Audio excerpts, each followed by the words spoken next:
White lab के hall नुमा कमरे में कर्नल दुबे और कैप्टन ताराचंद खुशगपियों में मशगूल थे।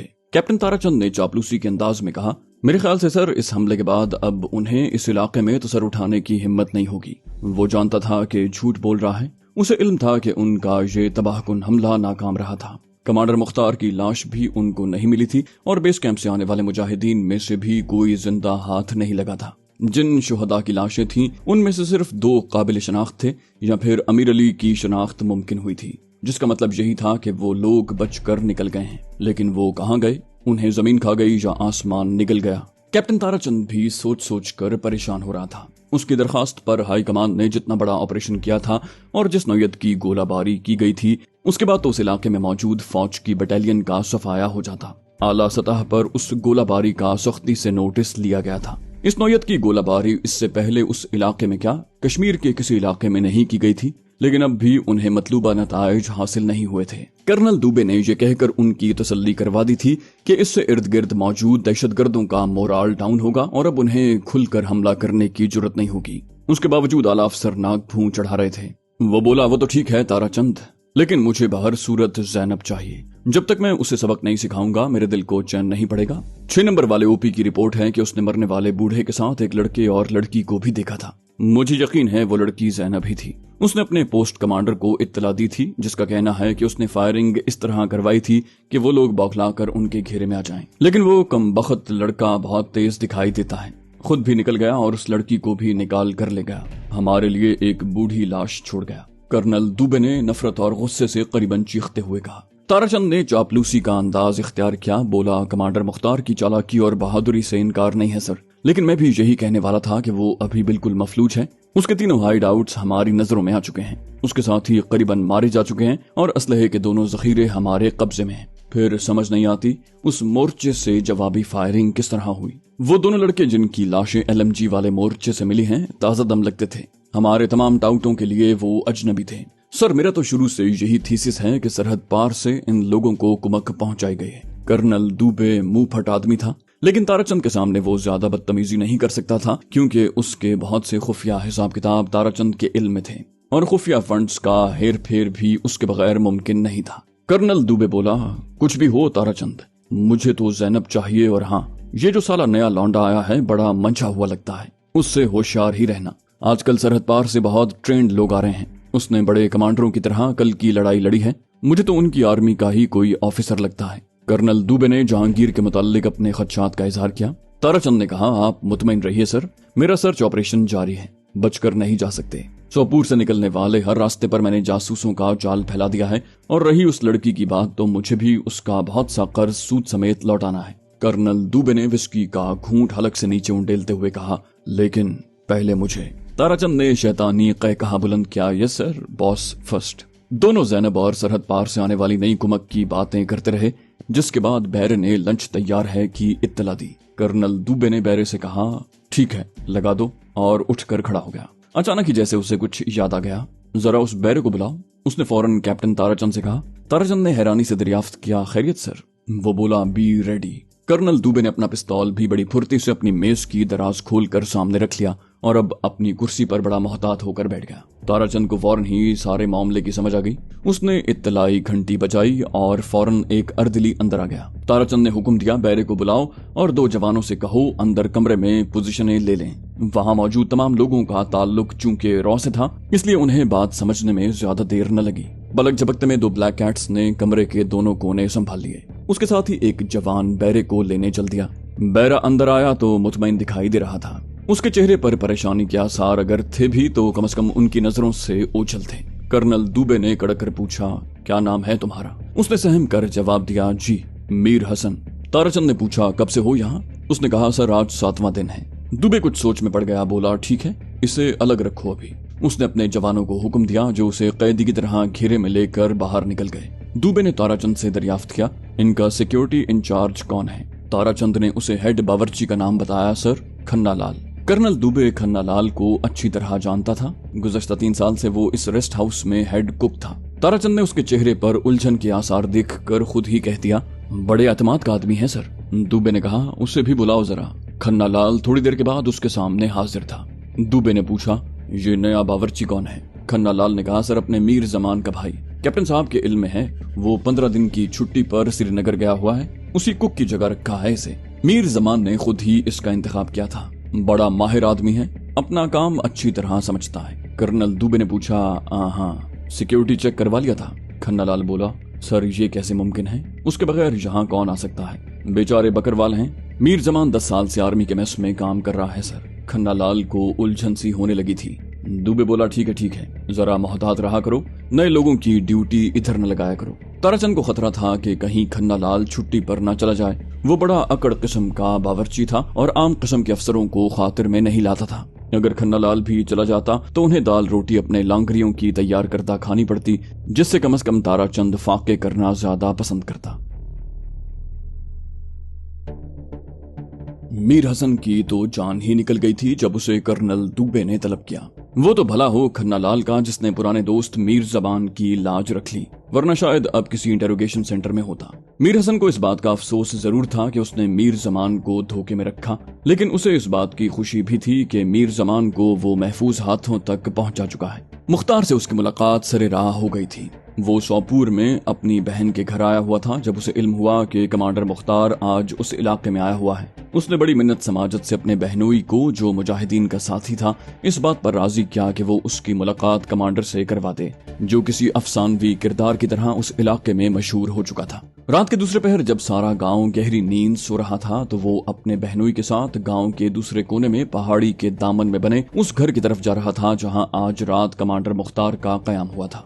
दरवाजे पर उसके बहनोई ने मखसूस दस्तक दी तो एक बूढ़े आदमी ने अपना सर बाहर निकालकर उनकी शनाख्त दरियाफ्त की और उसके बहनोई को पहचान कर अंदर बुला लिया। एक कदरे अंधेरे कमरे में बड़ी मध्यम सी रोशनी में उसे कमांडर मुख्तार दिखाई दिया, जो अपने 3 साथियों के साथ किसी मंसूबे पर बहस कर रहा था। उसके बहनोई ने मीर हसन का तारुफ अपने नए साथी की हैसियत से करवाया। कमांडर मुख्तार ने कहा, अल्हम्दुलिल्लाह, अल्लाह ताला का शुक्र अदा कीजिए जिसने आपको सिराते मुस्तकीम पर चलाया। मीर हसन ने उसके लिए अपने जज्बात का इजहार करते हुए उसे बताया कि वो सोपूर छावनी में बावर्ची के फराइज अंजाम दे रहा है और मुजाहिदीन की कोई खिदमत करना चाहता है। उसने कहा कि अगर मुख्तार हुक्म दे तो वो फौजियों के खाने में जहर मिला दे। मुख्तार ने उसे समझाते हुए कहा, नहीं मेरे दोस्त, हरगिज नहीं, उनकी और हमारी लड़ाई में यही तो फर्क है। हम अपनी आजादी की जंग लड़ रहे हैं और वो दरिंदगी का मुजाहरा कर रहे हैं। मैं किसी ऐसे बेगुनाह भारतीय फौजी को मारने के हक में नहीं हूँ जिसका सिर्फ इतना जुर्म है कि उसने एक भारतीय शहरी होने के नाते फौज की नौकरी इख्तियार की।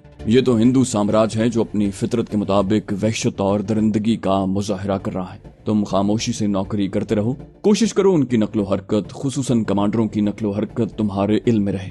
यूसुफ तुमसे राब्ता रखेगा। इससे पहले तुम्हारी रिश्तेदारी की नौयत मुख्तलिफ थी, लेकिन अब तुम एक नज्म से बंध गए हो, उसके अहकामात की पाबंदी करना। मीर हसन तो बज़द था कि उसे तरबियत के लिए बेस कैंप में भेजा जाए, लेकिन कमांडर मुख्तार कुछ और ही सोच रहा था। वो जानता था कि भारतीय फौज के बिगड़े हुए अफसरान को अगर अपनी पसंद का बावर्ची मिल जाए तो उसकी जान नहीं छोड़ते, उसके नखरे भी उठाते हैं। मीर हसन खानदानी बावर्ची था, उसमें ये सलाहियत मौजूद थी कि मैदे के रास्ते फौजी अफसरों के दिल में उतर जाए। मीर हसन का दिल वहां से वापस जाने को नहीं चाहता था, लेकिन बादल नखास्ता उसे वहां से आना ही पड़ा। अलबत्ता उसकी ख्वाहिश पर उसके बहनोई यूसुफ ने उसे फजर की नमाज कमांडर मुख्तार की इमामत में अदा करने की इजाजत दिला दी। फजर की नमाज पढ़ने के फौरन बाद कमांडर मुख्तार ने उसे दुआ देकर रुखसत किया कि अल्लाह ताला उससे मुजाहिदीन की कोई बड़ी खिदमत ले ले।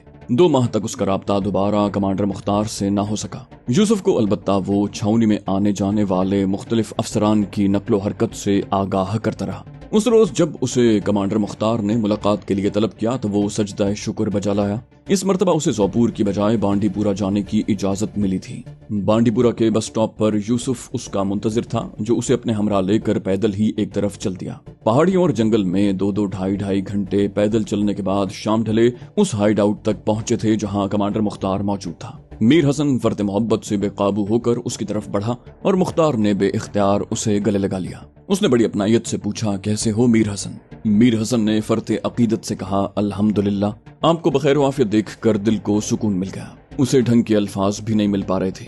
दोनों थोड़ी देर इधर उधर की बातें करते रहे। फिर कमांडर मुख्तार ने उसे काम की बात बताकर उसका सस्पेंस खत्म कर दिया।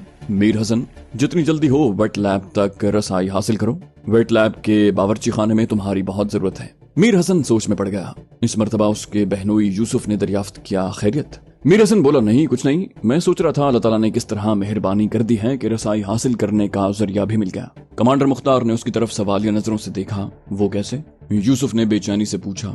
मीर हसन बोला, मेरा भाई मीर जमान वहाँ बावर्ची है और हेड बावर्ची खन्ना लाल उसका पुराना साथी है। एक तरकीब जहन में आती है अगर काबिल अमल हो। यूसुफ ने बेचैनी से पूछा, क्या? मीर हसन ने बताया, अगर मीर जमान 15-20 दिन की छुट्टी पर चला जाए तो खन्ना लाल मुझे वहाँ रख लेगा, क्योंकि कर्नल दुबे और उसका मातहत कैप्टन ताराचंद दोनों बहुत चटोरे और गोश्तखोर हैं। कमांडर मुख्तार ने पूछा, इसमें कबाहत क्या है? मीर हसन ने बताया, अगर उसे सरहद पार पहुंच जाने की गारंटी दे दी जाए तो वो हर बात मानने के लिए तैयार है, क्योंकि उसे दिन रात सिर्फ एक ही लगन लगी रहती है कि जिस तरह भी मुमकिन हो वो सरहद पार चला जाए। जब से उसके गांव में 3-4 लड़कियों को भारतीय उठाकर ले गए हैं, उसका ध्यान अपनी जवान बेटियों की तरफ से हटता ही नहीं। कमांडर मुख्तार के एक और साथी ने जवाब दिया, तुम समझो ये काम हो गया। और उसका काम वाकई हो गया। तीसरे ही रोज मीर जमान उसे खन्ना लाल से मिलाने ले गया। उसने मीर हसन का तारुफ अपने भाई की हैसियत से करवाते हुए बताया कि वो खाना पकाने में उसका भी उस्ताद है। खन्ना लाल भी खानदानी बावर्ची था, लेकिन मीर जमान जिस अंदाज के गोश्त पकाकर अफसरान को खिलाया करता, उसके बाद से तो उसने मीर जमान को अपना उस्ताद बना लिया। खन्ना लाल के लिए ये बात बाइस इत्मीनान थी कि मीर हसन भी फौजी छावनी में ऑफिसर्स मेस में खाना पकाता है, जिसका मतलब यही था कि उसको सिक्योरिटी क्लियरेंस के लिए भी ज्यादा इंतजार नहीं करना पड़ेगा। उसने बड़ी आसानी से अपने दरीना दोस्त मीर जमान की छुट्टी मंजूर करवा दी और मकामी सिक्योरिटी ऑफिसर से मीर हसन का सिक्योरिटी सर्टिफिकेट भी हासिल कर लिया। छावनी वाले मीर हसन को छोड़ने के लिए तैयार नहीं हो रहे थे, लेकिन दूसरी तरफ उन्हें बताया गया कि उसे कर्नल दुबे की खिदमत के लिए ले जाया जा रहा है, क्योंकि उनका अपना बावर्ची 15-20 रोज की छुट्टी पर चला गया है और जैसे ही वो आया मीर हसन यहाँ वापस लौट आएगा। चार्ज संभालने के पहले ही रोज उसे कर्नल दुबे ने चेक कर लिया, लेकिन जब रात को उसके हाथ का भुना हुआ गोश्त कर्नल दुबे के सामने रखा गया तो शराब के नशे में मदहोश कर्नल दुबे ने ताराचंद को हुक्म दिया था कि अब मीर हसन को मुस्तकिल उसके साथ अटैच कर दिया जाए और अगर वो यहाँ से दिल्ली भी वापस गया तो भी उसे अपने साथ लेकर जाएगा। ताराचंद ने इस बात में गर्दन हिला दी। 3-4 दिन में ही वो मीर हसन के दीवाने हो गए, जिसने उन्हें ऐसे चटखारेदार सालन खिलाए कि अब वो उनके लिए नागुजीर हो चुका था। मीर हसन को बेचैनी से कमांडर मुख्तार के दूसरे हुक्म का इंतजार था। ये बात तो वो जानता ही था कि कमांडर मुख्तार ने उसे किसी मसलहत के तहत ही यहाँ पहुँचाया है। कमांडर मुख्तार की ये आदत थी कि वो कभी अपने किसी साथी को मंसूबे की मुकम्मल तफसीलात से आगाह नहीं करता था। उन्हें उनके हिस्से की तफसीलात ही बताई और समझाई जाती। मीर हसन कुछ न कुछ कर गुजरने के लिए बेकरार हो रहा था। जब से उसने शमशेर नगर वाले क्रैकडाउन की तफसीलात सुनी थी, उसके लिए खुद पर काबू रखना मुश्किल हो रहा था। ये एहसास उसकी जान को आ गया था कि शमशेर नगर के बेगुनाह मुसलमानों के कातिल उसकी आंखों के सामने मौजूद हैं और वो उनका कुछ नहीं बिगाड़ सकता। मीर हसन खुदा से दिन रात यही दुआएं मांग रहा था कि जितनी जल्दी मुमकिन हो उसे मैदान अमल में कूदने की इजाजत मिल जाए। अगले ही रोज उसे टेलीफोन पर मीर जमान की जोश भरी आवाज सुनाई दी थी, जिसने उसे बताया था कि अल्लाह के फजलो करम से वो अपनी दोनों बेटियों समेत बाहिफाजत आजाद इलाके में पहुंच चुका है। तो उसके दिल पर पड़ा पत्थर भी हट गया। अब उसके रास्ते में कोई रुकावट बाकी नहीं बची थी। अब उसे कमांडर मुख्तार के हुक्म का इंतजार था, जिस पर अमल करके वो अपनी बेकरारी को करार में तब्दील कर सकता था। उस रोज जब यूसुफ ने उसे सोपूर आने की दावत दी तो उसकी खुशी का कोई ठिकाना नहीं था। उसे यकीन था कि आज कमांडर मुख्तार ने उसे खास काम के लिए तलब किया है। शमशेर नगर वाले हादसे को आज 5वां रोज होने को आया था और ये 4 दिन जिस तरह जहांगीर ने बेचैनी से बसर किए थे, उसका हाल कुछ वो ही जान सकता था। उसे अपने 3 साथियों समेत एक मकान के तहखाने में बंद होना पड़ा था। इस दौरान उनके 2 ठिकाने तब्दील करवाए गए थे। जहांगीर जानता था कि कमांडर मुख्तार से ज्यादा उस इलाके को और कोई नहीं समझ सकता। कमांडर मुख्तार ने उसे बताया था कि रॉ को यकीन है कि उनके बाकी ईमानदार साथी अभी तक यहीं मौजूद हैं और उसने सोपूर के चप्पे चप्पे पर अपने टाउटों का जाल बिछाया हुआ है। इन हालात में उन्हें सिवाय देखो और इंतजार करो के और कुछ नहीं करना चाहिए। जहांगीर ने इस दौरान अल्लाह ताला से एक ही इल्तिजा बार बार की थी कि वो अपने शहीद साथियों की ख्वाहिश पूरी करके उन्हें और दूसरे दर्जनों शुहदा की रूहों को तस्कीन पहुंचाने का बायस बन जाए। वो अगली मंजिल पर गामजन होने से पहले वेट लैब को उसमें मौजूद शैतानों समेत तबाह कर देना चाहता था। कमांडर मुख्तार ने भी उस इलाके में अपनी जासूसी का जाल बिछा रखा था। यही वजह थी कि उसने अभी तक जहांगीर को सिग्नल नहीं दिया था। उस रोज जब उसने जहांगीर को बताया कि अब कुछ अमन हो चला है और दुश्मन ये समझने लगा है कि मुजाहिदीन यहाँ से फरार होने में कामयाब हो गए हैं, तो जहांगीर ने अल्लाह ताला का शुक्र अदा किया था। उसने जमीन पर कागज बिछाकर जहांगीर को वेट लैब और उसके नजदीक छुपने की मुमकिन जगहों की निशानदही करने के बाद उसकी राय तलब की थी। जहांगीर ने तमाम जुज़ियात समझने के बाद कहा, मैं इस रेस्ट हाउस में डायनामाइट लगाऊंगा। मुख्तार ने कहा, लेकिन मेरे भाई, हमारे होते हुए ये कैसे मुमकिन है? अगर अंदर ही दाखिल होना है तो मैं भी तुम्हारे साथ जाऊंगा। जहांगीर बोला, नहीं मुख्तार भाई, आपको बाहर से हमला करना है। मैं आपको यकीन दिलाता हूँ कि अल्लाह के फजल से अगर मेरी जिंदगी अभी बाकी है तो मुझे अपने मकसद में जरूर कामयाबी होगी और ये लोग मेरा कुछ नहीं बिगाड़ पाएंगे। जहांगीर के लहजे में मौजूद बेपनाह एतमाद ने मुख्तार को खामोश कर दिया। दोनों खासी देर तक हमले की मंसूबाबंदी करते रहे। नजदीक दूर से मुजाहिदीन को जमा करने के बाद उनके पास 20 मुजाहिदीन की नफरी मौजूद थी। उन लोगों के पास भी ज्यादा मौसर हथियार नहीं थे, सिर्फ वो हथियार ही कारगर थे जो जहांगीर और उसके साथी लेकर आए थे।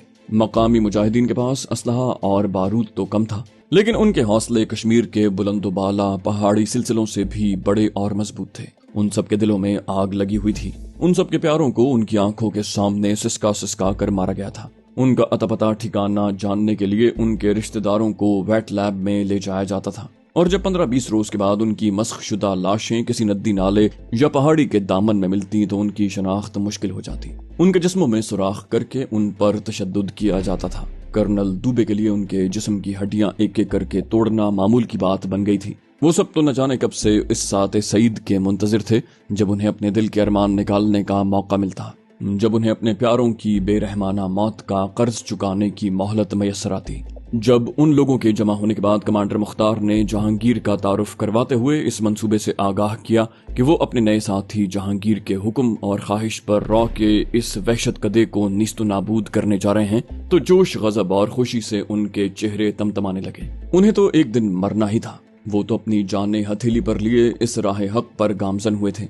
इस राह में शहादत तो बहरहाल उनका नसीब बनने वाली थी। जल्द या बदेर उन्हें तो शहीद होना ही था, लेकिन राह शहादत पर गामजन होने से पहले अगर उन्हें अपने दिल के अरमान निकालने का मौका मिल जाता तो उससे ज्यादा उनकी नेक नसीबी और क्या थी। वो फर्त जज्बात से जहांगीर से बारी बारी लिपट रहे थे। थोड़ी देर बाद ही मीर हसन की आमद की इत्तला मिल गई, जिसे कमांडर मुख्तार ने किसी और जगह ठहराया था और अब वो जहांगीर के साथ उससे मिलने जा रहा था।